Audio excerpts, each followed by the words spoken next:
ಸ್ವಲ್ಪ ಅವ್ರಿಗೆ discomfort. Correct.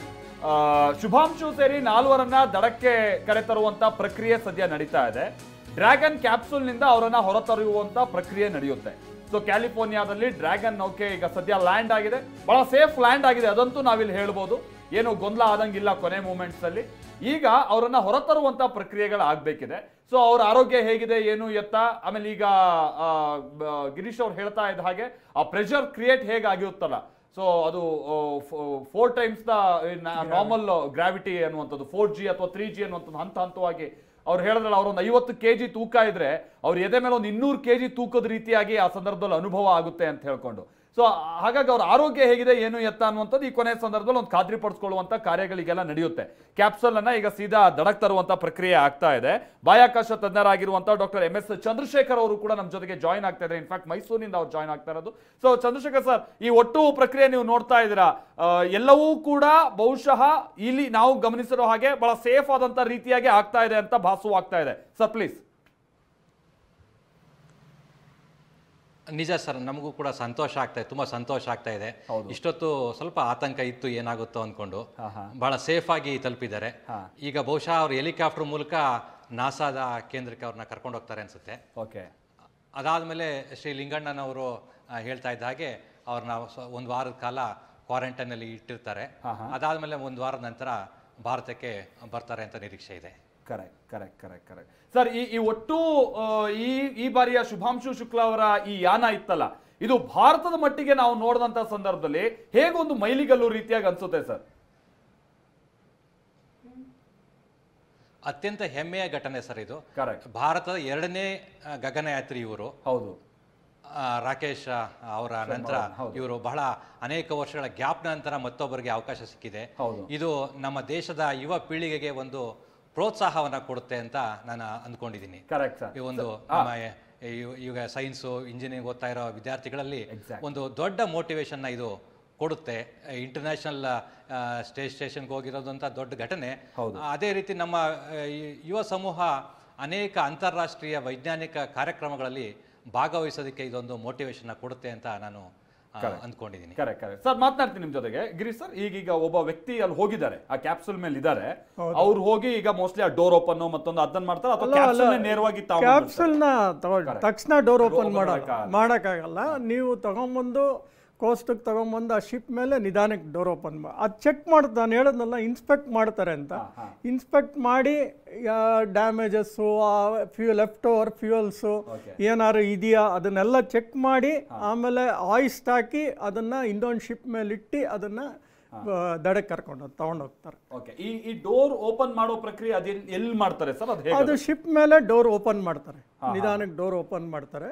ಆಚಸ್ ಇರುತ್ತೆ, ಆಚಸ್ ಓಪನ್ ಮಾಡಿದ್ಮೇಲೆ ಸೊ ಹುಷಾರಾಗಿ ಅವ್ರನ್ನ ದೇ ವಿಲ್ ಜಸ್ಟ್ ಸ್ಟ್ರೆಚರ್ ಮೇಲೆ ತಂದಂಗೆ ತಗೊಂಡ್ಬಂದು ಇದು ಇಡ್ತಾರೆ. ಹೋಗ ನಡಿಯೋಕ್ಕಾಗಲ್ಲ ಅವ್ರಿಗೆ, ಯೂಶಲಿ ನಡಿಯೋಕ್ಕಾಗಲ್ಲ. ಸ್ವಲ್ಪ 1-2 ಡೇಸಲ್ಲಿ they have to acclimatise to 1G ನಾನು ಹೇಳಿದ್ನಲ್ಲ. ಅಕ್ಲಮೆಟೈಸ್ ಆದಮೇಲೆ ದೆನ್ ಅವರು ನಿಧಾನಕ್ಕೆ ಒಂದೊಂದೇ ಆಕ್ಟಿವಿಟಿಗೆ ಬರ್ತಾರೆ. ಸರ್, ಈಗ ನಾವು ಅವ್ರ ಸ್ಪೇಸ್ ಅಲ್ಲಿ ಇರೋ ಟೈಮಲ್ಲಿ ನಾವು ನೋಡ್ತೀವಿ ತೇಲ್ತಾ ಇರ್ತಾರೆ, ಏನು ಗುರುತ್ವಾಕರ್ಷಣೆ ಬಲ ಅಲ್ಲಿರೋದಿಲ್ಲ. ಬಟ್ ಈಗ ಒಮ್ಮೆಲೆ ಅವರು ಗುರುತ್ವಾಕರ್ಷಣೆಯ ಈ ಪರಿಸರಕ್ಕೆ ಬಂದಂತ ಸಂದರ್ಭದಲ್ಲಿ ಅದು ಹೇಗೆ ಅನುಭವ ಆಗ್ಬೋದು ಸರ್? ಆ ಡೋರ್ ತಗ್ನ ನಾನು ನಿಮ್ಮ ಜೊತೆಗೆ ಮಾತನಾಡ್ತೀನಿ ಸರ್. ಅದಕ್ಕಿಂತ ಮುನ್ನ ಇಲ್ಲಿ ತನಕ ಏನೇನಾಯ್ತು? 76 ಲಕ್ಷ ಕಿಲೋಮೀಟರ್ ಕ್ರಮಿಸಿದೆ ಈ ISS ಏನಿದೆ, ಅದು ಭೂಮಿ ಸುತ್ತ ತಿರುಗ್ತಾ ಇರುತ್ತಲ್ಲ. 76 ಲಕ್ಷ ಕಿಲೋಮೀಟರ್ ಭೂಮಿ ಸುತ್ತ ಅದು ಸುತ್ತಿದೆ ಇವರಿದ್ದಂತ ಟೈಮ್ನಲ್ಲಿ. ಯಾರು ಆಕ್ಸಿಯಂ 4 ನ ಗಗನಯಾತ್ರಿಗಳಿದ್ದಂತ ಸಂದರ್ಭದಲ್ಲಿ 76 ಲಕ್ಷ ಕಿಲೋಮೀಟರ್ ಇವರು ಪ್ರಯಾಣ ಮಾಡಿದ್ದಾರೆ. ಸುಮಾರು 433 ಗಂಟೆಗಳ ಕಾಲ ಇಲ್ಲಿ ಶುಭಾಂಶು ಶುಕ್ಲಾ ಅವರು ISS ನಲ್ಲಿ ಕಳೆದಿರುವಂಥದ್ದು ಇದೇನು ತಮಾಷೆಯ ಸಂಗತಿ ಅಲ್ಲ ಅಥವಾ ಬಹಳ ಸುಲಭದ ಸಂಗತಿ ಅಲ್ಲ. ಆಮೇಲೆ 288 ಬಾರಿ ಶುಭಾಂಶು ಶುಕ್ಲಾ ಅವರು ISS ನ ಒಳಗಿದ್ದಂತ ಸಂದರ್ಭದಲ್ಲಿ ಅವರು ಭೂಮಿಯನ್ನ ಸುತ್ತಿದ್ದಾರೆ. ಆ 288 ಬಾರಿ ಅಂತ ಅಂದ್ರೆ ಅದರ ಒಟ್ಟು ಕಿಲೋಮೀಟರ್ ಹತ್ತತ್ರ 76 ಲಕ್ಷ ಕಿಲೋಮೀಟರ್ ಆಯ್ತು. ಲೆಕ್ಕಾಕಿ ಎಂಥ ಒಂದು ಅನುಭವ ಇದು. ಜೊತೆಗೆ ಈ ಅನುಭವದ ಜೊತೆಗೇನೆ ಸುಮಾರು 60ಕ್ಕಿಂತ ಹೆಚ್ಚಿನ ಅಧ್ಯಯನಗಳನ್ನ ಹಾಗೆ ಪ್ರಯೋಗಗಳನ್ನ ಇದೇ ಮೀನ್ ಟೈಮ್ ಅವರು ನಡೆಸಿದ್ದಾರೆ. ಹಾಗಾಗಿ ಇದು ಭಾರತದ ಮಟ್ಟಿಗೆ ಮುಂದಿನ ಸಂದರ್ಭದಲ್ಲಿ ನಾವು ಮಾನವ ಸಹಿತವಾಗಿ ಗಗನಯಾತ್ರೆಯನ್ನ ಕೈಗೊಳ್ಳುವಂತಹ ಸಂದರ್ಭದಲ್ಲಿ ಇವರಿಗೆ ಈಗ ಸಿಕ್ಕಿರುವಂತಹ ಅನುಭವ ಇದೆಯಲ್ಲ, ಇದು ಭಾರತದ ಮಟ್ಟಿಗೆ ದೊಡ್ಡ ಸಂಪನ್ಮೂಲ. ಇದು ಈಗ ಶುಭಾಂಶು ಶುಕ್ಲಾ ಅವರ ಈ ಅನುಭವ ಇದೆಯಲ್ಲ ನೋಡಿ. ಇನ್ನೊಂದ್ ಕಡೆ ನಾವು ಗಮನಿಸ್ತಾ ಇದೀವಿ, ಆ ಕ್ಯಾಪ್ಸೂಲ್ನ ಹತ್ತಿರನ ಈಗ ನೌಕೆ ಬಂದಿದೆ. ಅಲ್ಲಿ ಅದರ ಮೇಲೇನೂ ಕೂಡ ಒಂದಿಬ್ರು ಹತ್ತಿದ್ದಾರೆ. ಈಗ ತಾನೇ ಗಿರೀಶ್ ಅವರು ಹೇಳ್ತಾ ಇದ್ದ ಹಾಗೆ ಏನಾದ್ರೂ ಲೆಫ್ಟ್ ಓವರ್ ಫ್ಯೂಯಲ್ ಇದೆಯಾ ಅಥವಾ ಇನ್ನೇನಾದ್ರು ಸಮಸ್ಯೆ ಆಗಬಹುದಾದಂತ ರೀತಿಯಂತ ಸಂಗತಿ ಇದೆಯಾ, ಎಲ್ಲ ಸೇಫ್ ಆಗಿದೆಯಾ, ಅದನ್ನ ಖಾತ್ರಿ ಪಡಿಸ್ಕೊಳ್ಳುವಂತ ಕೆಲಸ ಬಹಳ ಅಚ್ಚುಕಟ್ಟಾಗಿ ಆಗ್ತಾ ಇದೆ. ರಾತ್ರಿ ಸಂದರ್ಭ ಆಗಿರುವಂತ ಕಾರಣಕ್ಕಾಗಿ ನಿಮ್ಗೆ ಬಹಳ ಕ್ಲಾರಿಟಿ ಸಿಗದೆ ಹೋದ್ರು ಕೂಡ ಅಲ್ಲಿ ಏನಾಗ್ತಾ ಇದೆ ಅನ್ನುವಂಥದ್ದು ನಿಮ್ಮ ಅನುಭವಕ್ಕಂತೂ ಬರುತ್ತೆ. ಒಟ್ಟು 60 ಅಧ್ಯಯನಗಳನ್ನ ನಡೆಸಿದ್ದಾರೆ ಈ 4 ಗಗನಯಾತ್ರಿಗಳು. ಶುಭಾಂಶು ಶುಕ್ಲಾ ಸೇರಿ 4ರಿಂದ ಹಲವಾರು ರೀತಿಯಾದಂತಹ ಅಧ್ಯಯನಗಳಾಗಿದೆ. ಯಾವ ಮಟ್ಟಿಗೆ ಅಂತಂದ್ರೆ ನಮ್ಮ ಕರ್ನಾಟಕದ ಧಾರವಾಡ ಕೃಷಿ ವಿಶ್ವವಿದ್ಯಾಲಯದಿಂದ ತೆಗೆದುಕೊಂಡು ಹೋದಂತ ಕೆಲ ಕಾಳುಗಳನ್ನ ಮೊಳಕೆ ಬರಿಸುವಂತ ಪ್ರಯೋಗವೂ ಕೂಡ ಆಗಿದೆ. ಸೂಕ್ಷ್ಮ ಪಾಚಿಗಳು ಬೆಳೆಯುವಂತ ವಿಚಾರವಾಗಿನೂ ಕೂಡ ಅಲ್ಲಿ ಬಹುಶಃ ಅಧ್ಯಯನ ಆಗಿದೆ.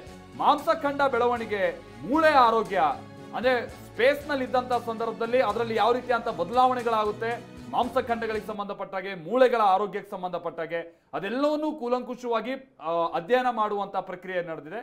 ಮೀನ್ ಟೈಮ್ ಆ ವಿಜುವಲ್ಸ್ ಅನ್ನ ಕೂಡ ನಾವಿಲ್ಲಿ ನೋಡ್ತಾ ಇದ್ದೀವಿ. ಆ ಕ್ಯಾಪ್ಸೂಲ್ ಮೇಲೇನೆ ಕೂತಿರುವಂತಹ ಒಬ್ಬ ವ್ಯಕ್ತಿಯನ್ನ ಕೂಡ ನಾವು ಗಮನಿಸಬಹುದಾಗಿದೆ. ಅದೇ ಕ್ಯಾಪ್ಸೂಲ್ ಒಳಗೆ ಡ್ರ್ಯಾಗನ್ ಆ ನೌಕೆಯ ಒಳಗೆ ಈಗ 4 ಮಂದಿ ಗಗನಯಾತ್ರಿಗಳು ಕೂಡ ಇದ್ದಾರೆ. ಅವ್ರನ್ನ ಸರ್ ಬಹುಶಃ ಈಗ ಆ ಕಡೆಯಿಂದ ಒಂದು ನೌಕೆ ಬರ್ತಿದೆಯಲ್ಲ ಅದ್ರೊಳಗೆ ಲಿಫ್ಟ್ ಮಾಡಿ ಅದರೊಳಗೆ ಇಟ್ಕೋತಾರೆ. ಸರ್ ಇನ್ನೊಂದು ಬಹುಶಃ ಇದು ಕುತ್ರ ಸುಲಭ ಅನ್ಸುತ್ತೆ, ಬಹುಶಃ ಕೆಲವರಿಗೆ ಅದು ವೈಜ್ಞಾನಿಕವಾಗಿ ಅರ್ಥ ಇರೋದಿಲ್ಲ. ಯಾಕೆ ಸಮುದ್ರದ ಮೇಲೇನೆ ಇದನ್ನ ಇಳಿಸೋ ಪ್ರಕ್ರಿಯೆ ನಡೆಯುತ್ತೆ? ಎಲ್ಲೇ ರಾಕೆಟ್ ಲಾಂಚ್ ಆದ್ರೂ ಸಮುದ್ರದ ಮುಖೇನೇ ಆಗುತ್ತೆ ಇಳಿಯುವ ಸಂದರ್ಭ ಅಲ್ಲ. ಏನಕ್ಕೆ ಅಂದ್ರೆ ರಾಕೆಟ್ ಲಾಂಚ್ ಆಗೋದು ಈಕ್ವೇಟರ್ ಎಲ್ಲಿರುತ್ತೋ ಅಲ್ಲಿ, ಬಿಕಾಸ್ ಅಲ್ಲಿ ಹೈಯೆಸ್ಟ್ ಸ್ಪೀಡ್ ಇರುತ್ತೆ. ಭೂಮಿ ಸ್ಪೀಡ್ ಹೈಯೆಸ್ಟ್ ಇರುತ್ತೆ. ಸೊ ಆ ಭೂಮಿ ಸ್ಪೀಡ್ನ ಯೂಸ್ ಈಗ ಶ್ರೀಹರಿಕೋಟಲ್ಲಿ ಯಾಕೆ ಮಾಡ್ತಾರೆ ಅಂದ್ರೆ ಅದು ಈಕ್ವೇಟರ್ಗೆ ಹತ್ರ. ಆ ಸ್ಪೀಡ್ ಜೊತೆಯಲ್ಲಿ ರಾಕೆಟ್ ಸ್ಪೀಡ್ ಕಂಬೈನ್ ಮಾಡಿದಾಗ ಫ್ಯೂಯಲ್ ಕಮ್ಮಿ ಆಗುತ್ತೆ, ಭಾಳ ಬೇಗ ಹೋಗುತ್ತೆ. ಎಲ್ಲೆಲ್ಲೋ ನೀವು ಸ್ಪೇಸ್ ಸೆಂಟರ್ ಮಾಡೋಕ್ಕಾಗಲ್ಲ, ಲಾಂಚ್ ಪ್ಯಾಡ್ ಮಾಡೋಕ್ಕಾಗಲ್ಲ. ಈವನ್ ಇಳಿಸ್ಬೇಕಾದ್ರೆ ಟಾರ್ಗೆಟ್ ಈ ಭೂಮಿ ಮೇಲೆ ಮೊದಲು ಸ್ಪೇಸ್ ಶಟಲ್ ಇಳಿತಿತ್ತು, ಭೂಮಿ ಮೇಲೆ ಇಳಿಯುವಂಥ ಸ್ಪೇಸ್ ಶಟಲ್ಲು ಇತ್ತು. ಬಟ್ ಅದರಲ್ಲಿ ಭಾಳ ಕಾಂಪ್ಲಿಕೇಶನ್ ಆಗ್ತಾ ಇತ್ತು. ನಿಗದಿತ ಸ್ಮಾಲ್ ಜಾಗ, ಟಾರ್ಗೆಟ್ ಸ್ಮಾಲ್ ಪಾಯಿಂಟ್, ಆಮೇಲೆ ಲ್ಯಾಂಡಿಂಗ್ ಗೇರ್ಸು, ಅದರಲ್ಲೆಲ್ಲ ಭಾಳ ಕಾಂಪ್ಲಿಕೇಶನ್ ಇತ್ತು, ಮೆಕ್ಯಾನಿಕಲ್ ಕಾಂಪ್ಲಿಕೇಶನ್ಸು. ಸೊ ಏನು ಮಾಡಿಬಿಟ್ರು, ಈ ಸಮುದ್ರ ಅಂದರೆ ಟಾರ್ಗೆಟ್ ಪಾಯಿಂಟ್ಸ್ ತುಂಬ ಜಾಸ್ತಿ ಇರುತ್ತೆ, ಭಾಳ ವೈಡ್ ಆಗಿರುತ್ತೆ. ಸ್ವಲ್ಪ ಮಿಸ್ ಆಗಿ ಆ ಕಡೆ ಈ ಕಡೆ ಹೋದ್ರೂ so you will be safely landing. ಆಮೇಲೆ ಆ ಪ್ರೆಷರು ಆ ಭೂಮಿ ಮೇಲೆ ಇಳ್ಸಕ್ಕೆ ಬೀಳುವಂಥ ಮೈ ಮೇಲೆ ಇರುವಂಥ ಪ್ರೆಷರು ನೀರ್ ಮೇಲೆ ಬಿದ್ದಾಗ ಅಷ್ಟುವರೆಗೆ ಆ ಪ್ರೆಷರ್ ಬೀಳಲ್ಲ. ಸೊ ಇದೆಲ್ಲ ಒಂದು ಪಾಸಿಟಿವ್ ತಗೊಂಡು ಇದನ್ನ ಅವರು ರೆಡಿ ಸಮುದ್ರದ ಮೇಲೆ ಇದು ಮಾಡಕ್ ಮಾಡಿದ್ದಾರೆ.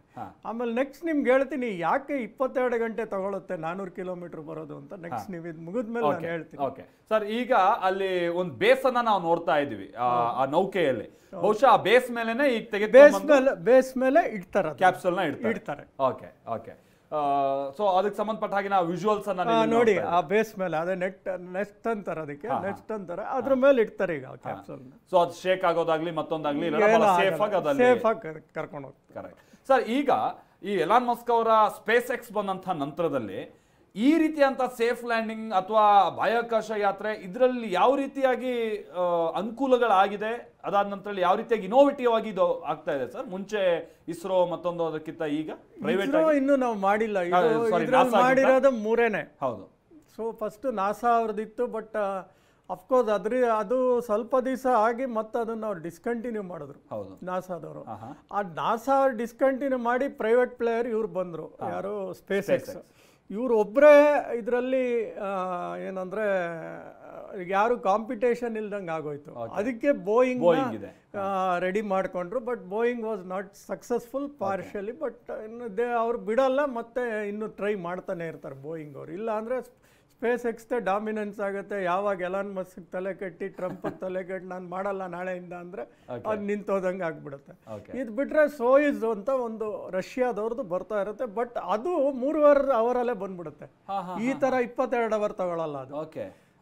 ಸಿ ಅದು ಹೆಂಗೆ ಅಂದ್ರೆ ಇವಾಗ ಒಂದು ನೀವು ಜಾರ ಬುಂಡಿ ಮೇಲೆ ನಿಂತ್ಕೊಂಡಿರ್ತೀರ, ನೀವು ತಕ್ಷಣ ಅದು ಬ್ಯಾಲಿಸ್ಟಿಕ್ ಪ್ರೊಫೈಲ್ ಅಲ್ಲಿ ಬೀಳುತ್ತೆ. ಅಂದ್ರೆ ಏನಂದ್ರೆ ನೀವು ಆ ಜಾರಬಂಡಿ ಮೇಲೆ ಇಳಿಯಲ್ಲ ನೀವು, ಇಲ್ಲ ಮೆಟ್ಲು ಇಳಿಯಲ್ಲ, ಡೈರೆಕ್ಟ್ ಜಂಪ್ ಹೊಡಿಯೋದು ನೀವು. That is a different type of trajectory. ಅದು ಬಂದು ಇಳಿಯೋದು, ಅದು 3.5 ಅವರ್ 4 ಅವರಲ್ಲಿ ಕೆಳಗಡೆ ಭೂಮಿಗೆ ತಂದ್ಬಿಡ್ತಾನೆ.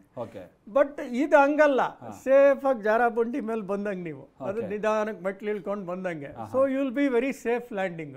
So this is more comfortable compared to Soyuz. ಅದು ಬಿಟ್ರೆ ಚೈನಾದವ್ರದ್ದು ಒಂದು ಅವ್ರು ರೆಡಿ ಮಾಡ್ಕೊಂಡಿದ್ದಾರೆ ಕ್ರೂಡ್ ಮಿಷನ್. ಬಟ್ ಅದು ಹೇಗೆ ಇದು ಆಲ್ಮೋಸ್ಟ್ ಇದೇ ತರ ಅಂತ ಹೇಳ್ತಾರೆ ಅದನ್ನು. ಬಟ್ ನನಗೆ ಅದ್ರ ಬಗ್ಗೆ ಅತಿ ಹೆಚ್ಚು ಮಾಹಿತಿ ಇಲ್ಲ. Okay sir ಮಾತನಾಡ್ತೀನಿ.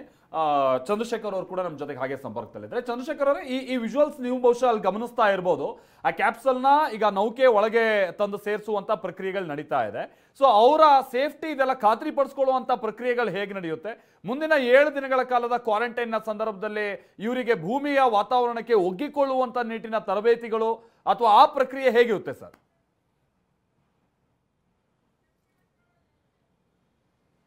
ನಾನು ನೋಡಿದ ಹಾಗೆ 1 ವಾರ ಕ್ವಾರಂಟೈನ್ನಲ್ಲಿ ಅವರು ಹೊಂದ್ಕೊಳ್ಳೋದ್ರ ಜೊತೆಗೆ ಹಲವಾರು ವೈದ್ಯಕೀಯ ತಪಾಸಣೆಗಳನ್ನು ನಡೆಸ್ತಾರೆ. ಫಾರ್ ಎಕ್ಸಾಂಪಲ್, ಮೂಳೆಯ ಸಾಂದ್ರತೆ. ಈಗ ಬಾಹ್ಯಾಕಾಶಕ್ಕೆ ಹೋಗಿರೋ ಗಗನಯಾತ್ರಿಗಳು ಅಗಾಧ ಪ್ರಮಾಣವಾದ ಗಾಮಾ ವಿಕಿರಣಶೀಲಕ್ಕೆ ಒಡ್ಕೊಂಡಿರ್ತಾರೆ ತಮ್ಮ ದೇಹವನ್ನು. ಈ ಗಾಮಾ ಇರೇಡಿಯೇಷನಿಂದ ಅವರ ಮೂಳೆ ಹೇಗೆ ಸಾಂದ್ರತೆಯನ್ನು ಕಳ್ಕೊಂಡಿದೆ, ಬದಲಾವಣೆ ಹೊಂದಿದೆ, ಅಥವಾ ಇವರು ಮಾಂಸಖಂಡಗಳನ್ನು ಕುರಿತು ಕೂಡ ವೈದ್ಯಕೀಯ ತಪಾಸಣೆಯನ್ನು ನಡೆಸ್ತಾರೆ. ಸೈಕಾಲಜಿಕಲ್ ಬಿಹೇವಿಯರಲ್ ಚೇಂಜಸ್ಗಳು, ಈ ರೀತಿ ಅನೇಕವಾದಂತಹ ವೈದ್ಯಕೀಯ ತಪಾಸಣೆ ಜೊತೆಗೆ ಅವ್ರನ್ನ ಒಗ್ಕೊಳ್ಳೋದಕ್ಕೆ ತಪಾಸಣೆನ ಮಾಡ್ತಾರೆ. ಕ್ವಾರಂಟೈನ್ ಅಂತಂದ್ರೆ ಸುಮ್ಮನೆ ಒಂದು ಕೊಠಡಿಯಲ್ಲಿ ಕೂಡಿಟ್ಟಿರೋದಲ್ಲ, ಇವರಲ್ಲಿ ಆಗಿರುವಂತಹ ದೈಹಿಕ, ಮಾನಸಿಕ ಮತ್ತು ಅನೇಕ ಬದಲಾವಣೆಗಳನ್ನ ಅಧ್ಯಯನವನ್ನ ಮಾಡ್ತಾರೆ. Okay sir ಮಾತನಾಡ್ತೀನಿ.